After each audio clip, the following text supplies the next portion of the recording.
Olá, eu sou o professor Alex Vanúbio Mendes, sou graduado em Letras, Filosofia e Pedagogia, especialista em Educação e mestrando em Educação e Ciências. Com motivação e feliz por essa experiência, buscarei contribuir com mais um processo de inclusão social através da escola. Sou responsável pela disciplina de Gestão dos Sistemas e Instituições de Ensino.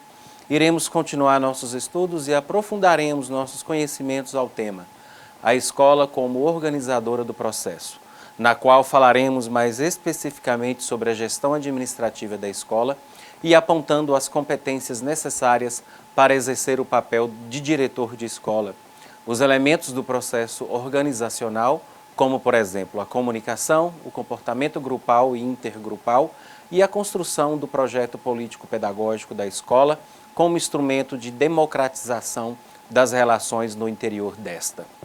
Além disso, trataremos de questões inerentes ao papel da escola, sua estrutura, sua organização e suas finalidades, bem como a necessidade de uma agenda de ações previstas para o diretor da instituição. O material que você tem em mãos, objetivo acompanhá-lo no estudo dessas temáticas. Leia como preferir, procure conhecê-lo bem, ele será um acompanhante durante a disciplina e desejo também que ao longo da sua carreira profissional. Não se esqueça, tenha em mãos papel e caneta e anote tudo que tiver dúvida, pois posterior, nos nossos momentos de encontro, faremos os nossos condensados para que todos se apropriem do componente solicitado. Estarei lá, basta você se fazer presente no dia e hora combinada. Então vamos lá, vamos começar? A pergunta é: a escola teria surgido pela necessidade de organizações que se encarregassem da iniciação da aprendizagem ou teria sido criada para se responsabilizar pela transmissão e habilidade de ler e escrever? Anísio Teixeira, um dos nossos grandes pensadores da educação brasileira, já afirmava: educação é função natural pela qual a sociedade transmite a sua herança de costumes e hábitos, capacidades e aspirações às que nela ingressam para continuarem. A educação escolar é um dos modos pela qual se exerce tal função. Na escola, ela se faz dirigida e intencional, obedece a planos, gradua-se, distribui-se inteligentemente. Para ele, o principal problema brasileiro de educação era o direcionamento de nossas escolas, pois defendia o importante papel da escola na construção social. Assim sendo, o gestor, como seu principal representante, deve zelar para que ela cumpra essa função com qualidade. O que seria a escola sob o ponto de vista organizacional? Seria criada para a preservação da cultura social?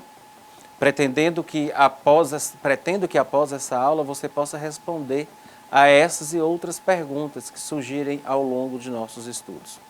Sugiro que nessa tentativa você procure associar essas leituras com as que já realizamos em outras disciplinas.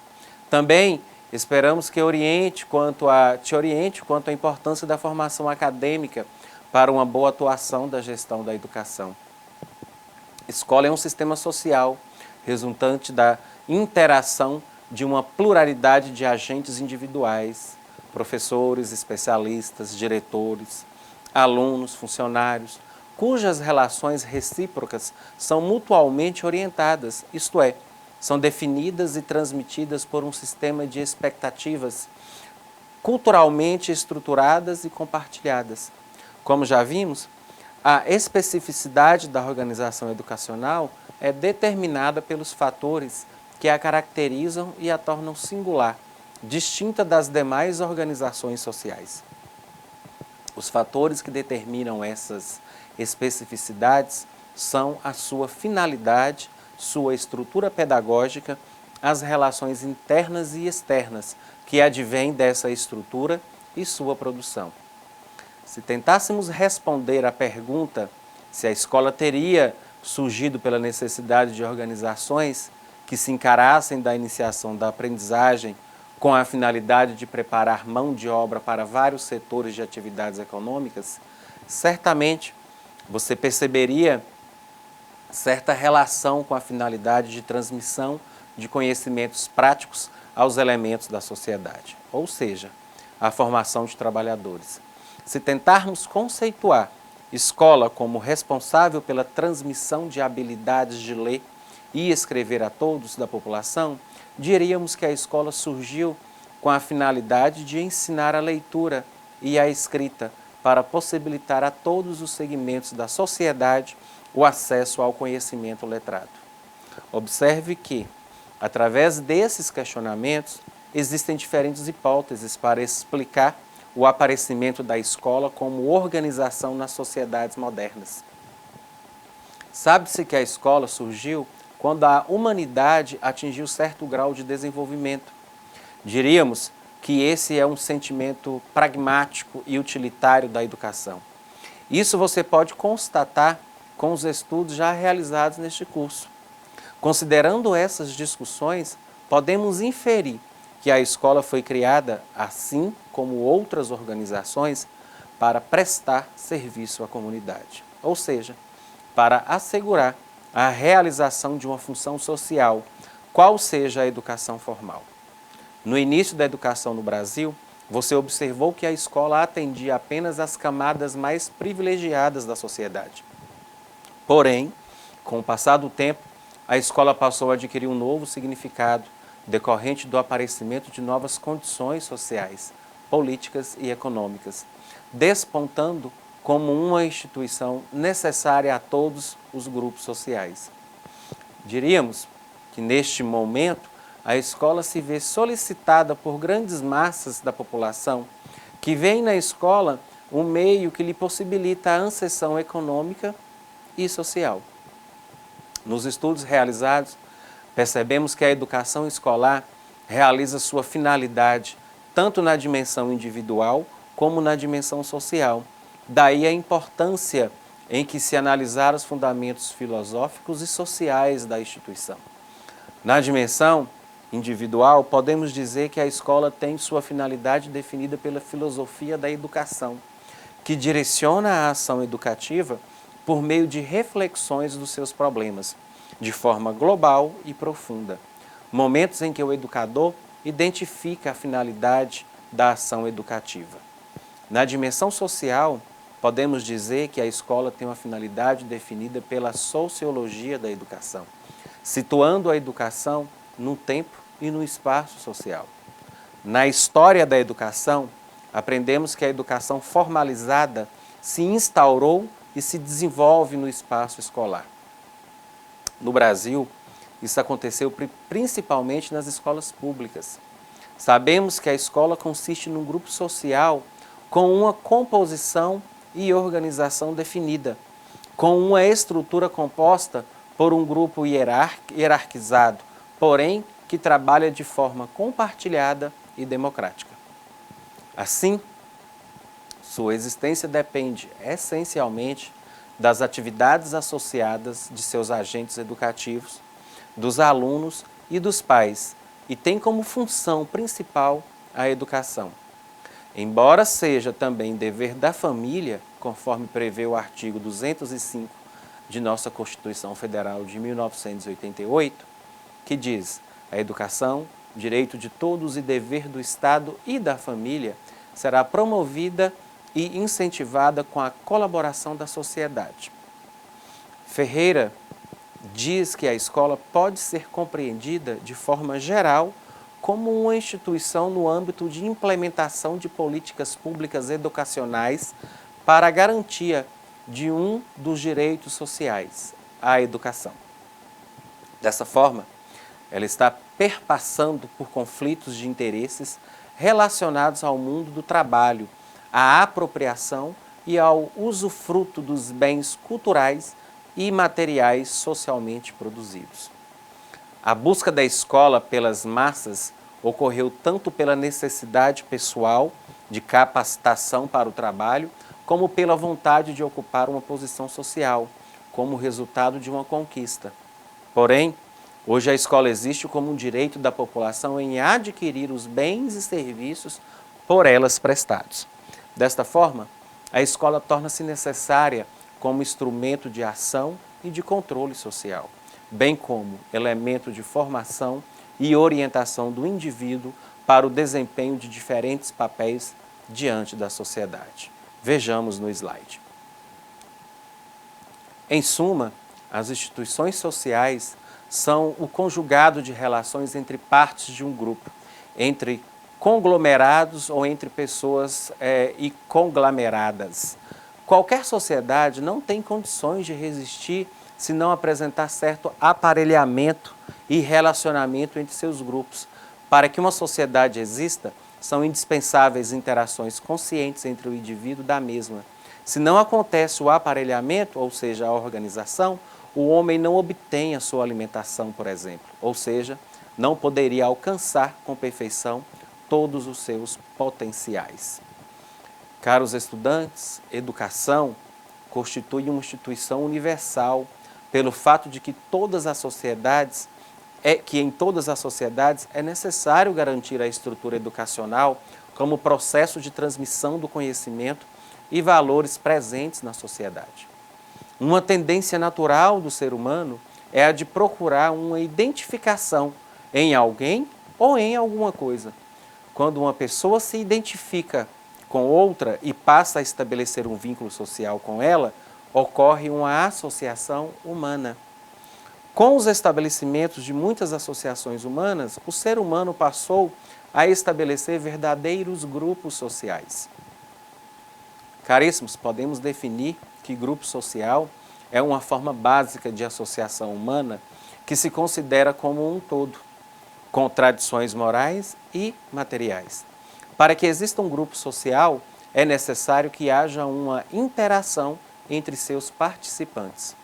Um grupo de pessoas que só apresenta uma serialidade entre si, como uma fila de cinema, por exemplo, não pode ser considerado como um grupo social, visto que estas pessoas não interagem entre si. Os grupos sociais possuem uma forma de organização, mesmo que subjetiva. Outra característica é que estes grupos são superiores e exteriores ao indivíduo. Assim, se uma pessoa sair de um grupo, provavelmente esse grupo não irá acabar. Os membros de um grupo também possuem uma consciência grupal, nós, ao invés do eu, certos valores, princípios e objetivos em comum. Os grupos sociais se diferem quanto ao seu grau de contato de seus membros. Os grupos primários são aqueles em que os membros possuem contatos primários mais íntimos. Exemplo, a família, grupo de amigos, os vizinhos, etc. Diferentemente dos grupos primários, os secundários são aqueles em que os membros não possuem tamanho grau de proximidade. Por exemplo, as igrejas, os partidos políticos, etc. Outro tipo de grupos sociais são os intermediários, que apresentam as duas formas de contato, o contato primário e o secundário. A gente pode citar como exemplo aí a escola, né? Um gestor escolar envolvido com o princípio democrático e com a aprendizagem de seus alunos deve desenvolver em sua prática a capacidade de interação e comunicação com os pares, com os alunos e com os pais. Participar ativamente dos grupos de trabalho ou de discussões na escola e fora dela, objetivando acompanhar a política educacional e normatização dos sistemas de ensino. Desenvolver capacidades e habilidades de liderança, compreender os processos envolvidos nas inovações organizativas, pedagógicas e também as curriculares. Deve estar aberto às novas aprendizagens, como a de tomar decisões sobre os problemas da organização escolar, das formas de gestão, da organização e prática na sala de aula, dentre outras. Conhecer, informar-se do domínio, informar-se e dominar o conteúdo das discussões para ser um participante atuante e crítico. Dominar métodos e procedimentos de pesquisa, bem como as modalidades e instrumentos de avaliações do sistema de ensino, da organização escolar, que é a avaliação institucional, e da aprendizagem escolar. Elaborar plano com metas e ações objetivando a implementação do projeto pedagógico da escola. Vejamos. O diretor, ele garante o funcionamento pleno da escola como organização social, com foco na formação dos alunos e promoção de sua aprendizagem mediante as determinações legais nacionais, estaduais e locais. Ele define, atualiza e implementa padrões da qualidade para as práticas educacionais escolares. Ele adota, em sua atuação de gestão escolar, uma visão abrangente de escola e, por fim, ele articula e engloba as várias dimensões de gestão escolar e das ações educacionais. É o líder, o mentor, o coordenador, é o orientador principal da vida da escola e de todo o seu trabalho educacional. Caros cursistas, compete ao diretor zelar pela escola como um todo. Foco de sua atuação é a aprendizagem e a formação dos alunos. O significado da gestão escolar é o ato de gerir a dinâmica cultural da escola. Constitui uma dimensão e um enfoque de atuação em educação. Os objetivos, que é promover a organização, a mobilização e a articulação de todas as condições materiais e humanas necessárias para garantir o avanço dos processos socioeducacionais dos estabelecimentos de ensino. O diretor estabelece na escola a prática de planejamento como um processo fundamental de gestão. Plano de desenvolvimento da escola e o seu projeto político-pedagógico orienta e coordena planos de ensino e de aulas pelos professores e o regimento escolar. Reforça e orienta a prática do planejamento em diversos níveis e âmbitos da ação: organização, integração e operacionalidade. Garante o funcionamento pleno da escola como organização social, com o foco na formação dos alunos e promoção de sua aprendizagem, mediante o respeito e a aplicação das determinações legais nacionais, estaduais e locais, em todas as suas ações e práticas educacionais. Aplica nas práticas de gestão escolar e na orientação dos planos de trabalho e ações promovidas na escola, fundamentos, princípios e diretrizes educacionais consistentes e em acordo com as demandas de aprendizagem e formação de alunos como cidadãos autônomos, críticos e participativos. Promove na escola o sentido de visão social do seu trabalho e elevadas expectativas em relação aos seus resultados educacionais, como condição para garantir qualidade social na formação e aprendizagem dos alunos. Define, atualiza e implementa padrões de qualidade para as práticas educacionais escolares, com visão abrangente e de futuro, de acordo com as demandas de formação promovidas pela dinâmica social e econômica do país, do Estado e do próprio município. Promove e mantém na escola a integração, coerência e consistência entre todas as dimensões e ações do trabalho educacional, com foco na realização do papel social da escola e qualidade das ações educacionais voltada para o seu principal objetivo, a aprendizagem e a formação dos seus alunos. Promove na escola o sentido de unidade e garante padrões elevados de ensino, orientando por princípios e diretrizes inclusivos de equidade e respeito à diversidade, de modo que todos os alunos tenham sucesso escolar e se desenvolvam o mais plenamente possível. Articula e engloba as várias dimensões da gestão escolar e das ações educacionais, como condição para garantir a unidade de trabalho e desenvolvimento equilibrado de todos os segmentos da escola na realização de seus objetivos. segundo uma perspectiva interativa e integradora. Adota em sua atuação de gestão escolar uma visão de abrangência de escola, um sistema de gestão escolar e uma orientação interativa, mobilizadora dos talentos e competências dos participantes da comunidade escolar, na promoção de uma educação de qualidade. Isto posto, um gestor escolar que estabelece suas práticas em fundamentos, princípios democráticos e normas, organiza sua ação maximizando o seu tempo na escola, na busca de resultados qualitativos. Vamos analisar alguns outros aspectos sobre gestão democrática e algumas considerações. Acompanhe, por favor, os slides que seguem. A lei maior da educação, por muitas vezes até mesmo intitulada Constituição da Educação, é a Lei de Diretrizes e Bases, que ao se referir à gestão democrática, deixa claro o que contempla essa expressão, a participação intra e extraescolar, ou seja, a participação dos professores, alunos e funcionários. Segundo, a participação da comunidade nos destinos da escola. Em nenhum momento cogita-se de eleição para professores ou diretor de escola, entendendo-se por gestão democrática. Então, a participação da sociedade na escola, a constituição e o funcionamento dos colegiados, a descentralização e a autonomia escolar. Caros alunos, é oportuno lembrar que no estado de São Paulo, esses dois momentos de participação existem já há bastante tempo, no planejamento e replanejamento escolar. E os conselhos de classes ou de séries e na instância do conselho de escola, de caráter deliberativo.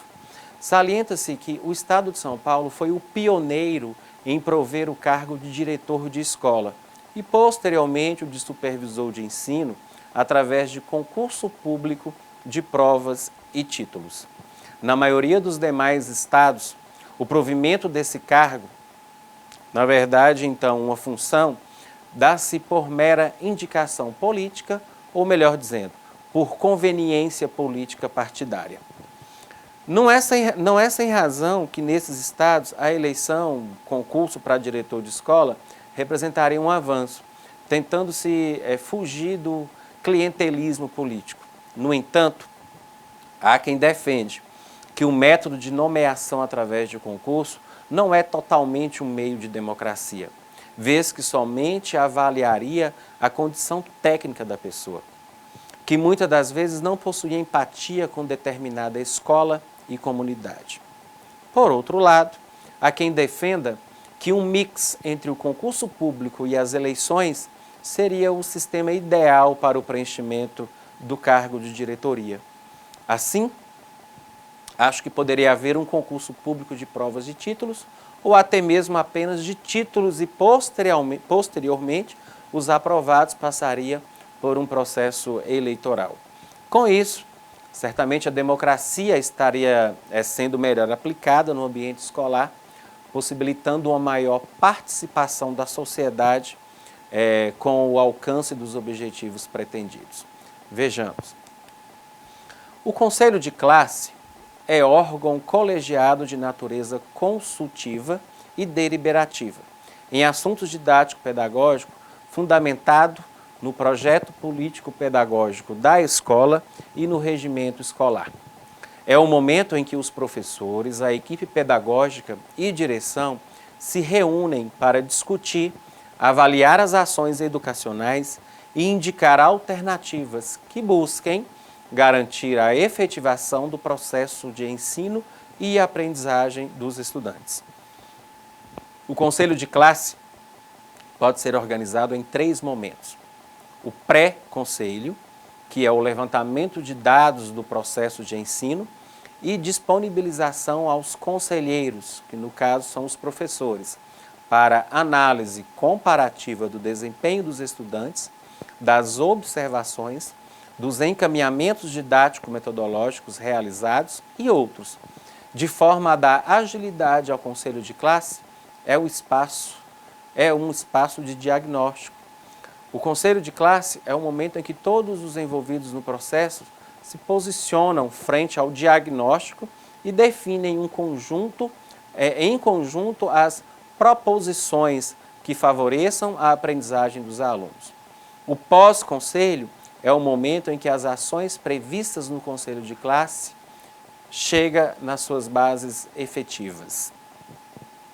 Caros alunos, as discussões e tomadas de decisões devem estar respaldadas em critérios qualitativos como os avanços obtidos pelos estudantes na aprendizagem, o trabalho realizado pelo professor para que o estudante melhore a aprendizagem, a metodologia de trabalho utilizada pelo professor, o desempenho do aluno em todas as disciplinas, o acompanhamento do aluno no ano seguinte, as situações de inclusão, as questões estruturais, os critérios e instrumentos de avaliação utilizados pelos docentes e outros.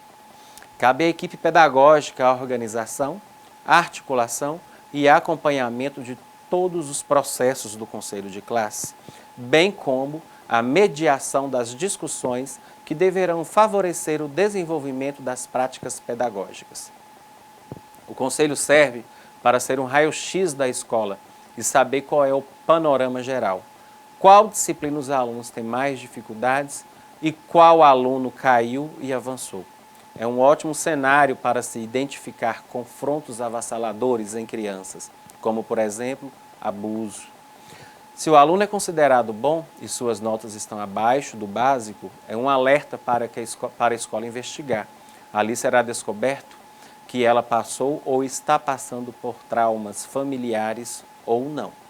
Outra coisa que se pode identificar no conselho, se o aluno está em confronto indireto com o professor daquela disciplina. Se o professor fez todas as anotações e o aluno só está com a nota baixa com ele, é hora de anotar e ir falar com ele particularmente. Assim saberá o que realmente aconteceu. O conselho de classe é mais um cenário produtivo para se colocar ou verificar se a escola está nos trilhos, seguindo o caminho que escolheu para chegar onde que o aluno precisa, que é o sucesso. Acompanhe nosso próximo slide. O conselho escolar é o órgão máximo para a tomada de decisões.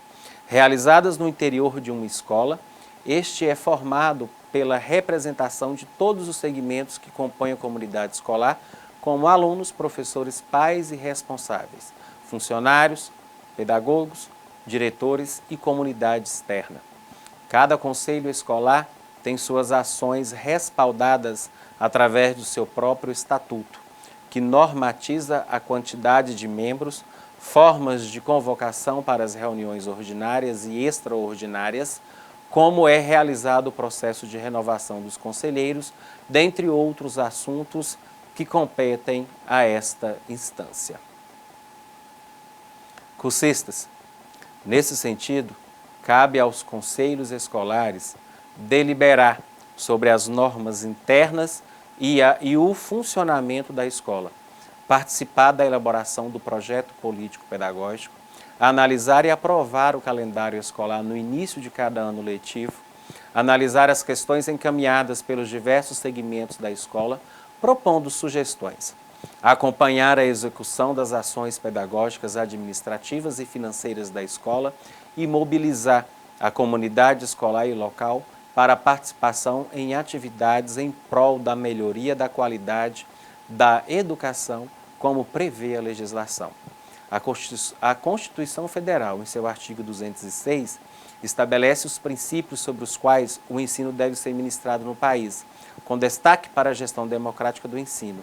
A Lei de Diretrizes e Bases da Educação Nacional, no seu artigo 14 e 15, garante a participação das comunidades escolares e locais em conselhos escolares, enquanto princípio de gestão democrática, ressaltando que cabe aos sistemas de ensino assegurar às unidades escolares públicas de educação básica progressivos graus de autonomia pedagógica, administrativa e financeira.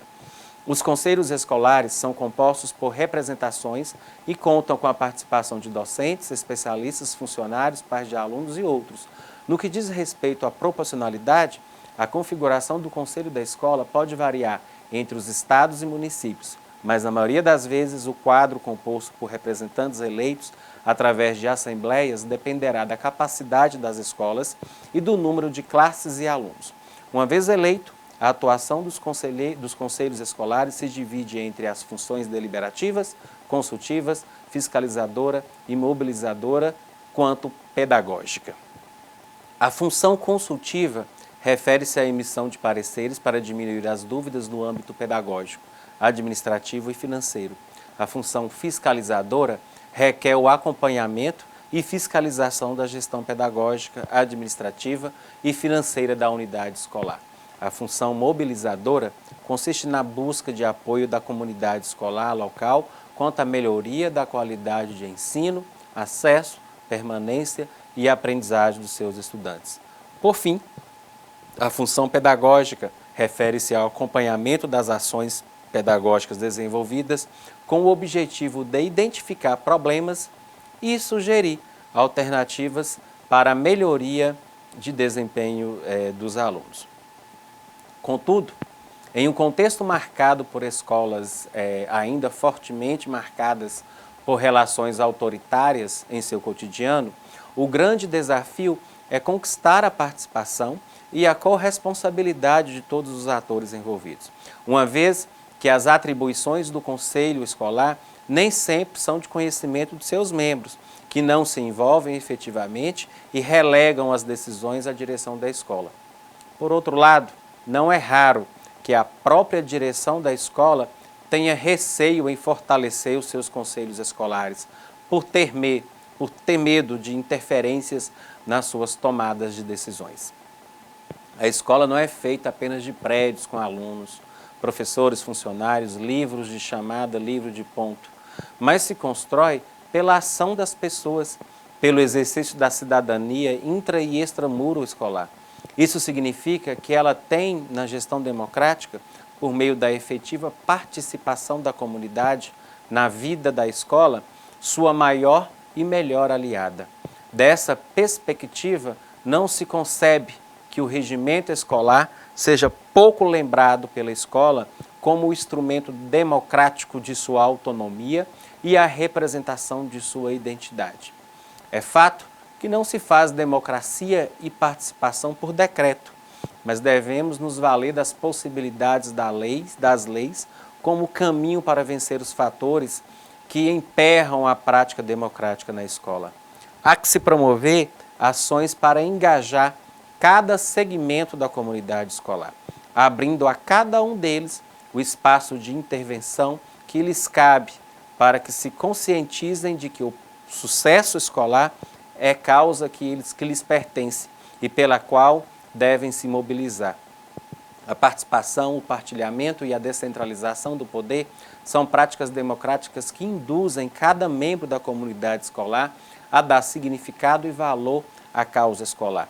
Muito embora a escola seja um espaço de contradições e diferenças, o que dificulta a obtenção de consenso absoluto nas tomadas de decisões. O desafio, portanto, é exercitar com ética o diálogo, o respeito, as diferenças e a liberdade de expressão para que o regimento escolar, como algo construído coletivamente, deixe de ser um rol de normas impostas e se torne um código de normas consentidas. Isto porque ele é fruto de conhecimento do que é e do reconhecimento de sua importância, sendo resultado de amplo estudo e discussão pela comunidade escolar. Pode servir de instrumento operacional do PPP, ponto de partida de todo o processo educativo. Ao professor, compete assumir a realidade, comprometendo-se com sua profissão e lutando pela melhoria das condições objetivas de trabalho, especialmente quanto ao número de alunos em sala, capacitação docente, salários dignos, horas atividades compatíveis com as necessidades do processo de ensino-aprendizagem, programas de formação de professores em serviços voltados para as questões disciplinares, diretrizes curriculares adequadas. Porém, é preciso reconhecer a necessidade de transformar a realidade. Acreditar em mudanças é acreditar na possibilidade de mudança do outro. A relação pedagógica deve ser um vínculo de confiança. O aluno confia na competência do professor e o professor confia na capacidade de aprender do educando. O professor deve jogar com as contradições do próprio grupo para avançar na proposta de trabalho e exercitar a cidadania, que é o respeito ao aluno que tem interesse na aprendizagem, conscientizando-o a se engajar na luta junto com os demais para que tenha a mesma posição. Assumir as responsabilidades todos juntos, não deixar nada para que o outro decida. Pensar juntos os projetos, as propostas de soluções para os problemas. O que é acordado pelo grupo deve ser respeitado. Ter clareza de postura. O papel do professor é ter firmeza em relação à disciplina. Ele deve ter uma visão dialética do que seja direção espontaneidade, superando visões parciais de disciplina versus a permissividade. Deve ter convicção de sua proposta de ensino, ter respeito com os alunos, consigo mesmo e com os seus colegas de profissão, desenvolver a autocrítica, construir o coletivo na sala de aula, propiciando um clima hegemônico de interação e respeito entre ele e o objeto do conhecimento. Pois bem, meus alunos, chegamos ao final desse nosso quarto e último encontro. Mas antes de me despedir, como de costume, iremos consolidar as nossas ações de hoje com aquela perguntinha que vai servir de debate. Vamos trabalhar um pouco mais? Reflita e responda juntamente com os seus colegas. Veja o questionamento no slide que segue e faça uma reflexão, apresentando ao tutor presencial as considerações. Logo após, eu irei voltar para o feedback. Quando os professores, alunos e pais participam da elaboração do projeto político-pedagógico e junto decidem a organização curricular do ensino da escola, está respeitando quais princípios da Constituição Federal? Então, cursistas, imagino que deve partir do princípio que no artigo 206 da Constituição Federal, a gestão democrática está expressa entre os princípios do artigo 206. O ensino será ministrado com base nos princípios da igualdade de condição para o acesso e permanência na escola. A liberdade de aprender, de ensinar, de pesquisar, de divulgar o pensamento, a arte e o saber. Pluralismo de ideias e de concepções pedagógicas e coexistência de instituições públicas e privadas de ensino. A gratuidade do ensino público em estabelecimentos oficiais de ensino. Devemos assegurar o regime jurídico único para todas as instituições mantidas pela União. Os nossos planos de carreira para o magistério, o piso salarial profissional, claro, o ingresso, como já foi dito, pelo concurso público, que em vias, às vezes, a gente sabe que as coisas não acontecem. Principalmente, a luta pelos nossos direitos escolares, os nossos direitos individuais dentro das nossas instituições e o direito de falar, a condição de ser ouvido e de se fazer crescer como gestor, como professor, na condição de mediador de um ensino de uma qualidade, de padrão para a educação. Caros alunos, grande abraço, aguardo vocês em nossos fóruns e na data e hora combinada e até a próxima, se assim Deus permitir.